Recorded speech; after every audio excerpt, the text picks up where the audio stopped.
আজকে এই নবম দশম শিক্ষার্থীদের জন্য ফাংশন। আজও এর আগের ক্লাসেও কিন্তু ফাংশনই করাইছি আমি। আজও ফাংশন, কিন্তু আজকেরটা প্রমাণস্বরূপ ফাংশন, একটু ব্যতিক্রম। দেখো, দেওয়া আছে এফ অফ এক্স সমান x cube minus six x square plus 11x minus six হলে দেখাও যে f of two equal f of three.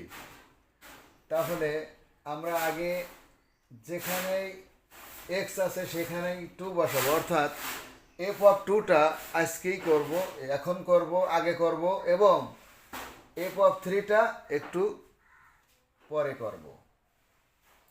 আগে এফ অফ টু করে দেখি কত আসে, অর্থাৎ বাম পক্ষ এবং ডান পক্ষ।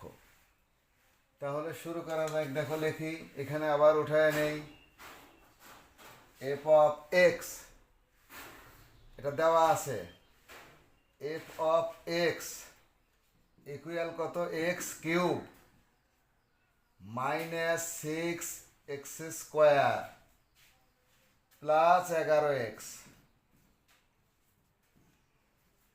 11x মাইনাস সিক্স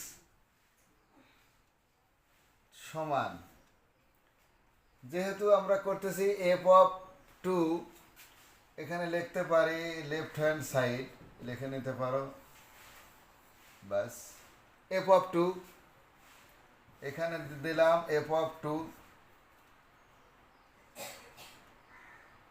বা দিতে পারো বা এফ অফ টু, টু বসাবো এক্সের জায়গায়, two power cube minus six গুণন টু স্কোয়ার প্লাস 11 গুণন টু মাইনাস সিক্স।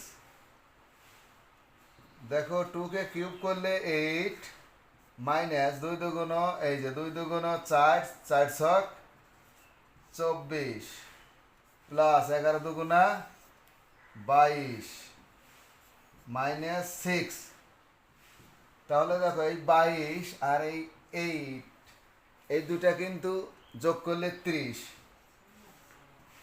আর এই 6 আর এই 24 যোগ করলে 30, এটা কেটে গেল, সমান কত, 0। এটা কিন্তু আমার বাম পক্ষ। তাহলে বাম পক্ষ কি দাঁড়াইলো, অ্যান্সার দাঁড়ালো 0। এবার আমরা ডাইন পক্ষটা করব, ডাইন পক্ষ করে দেখব কত আসে।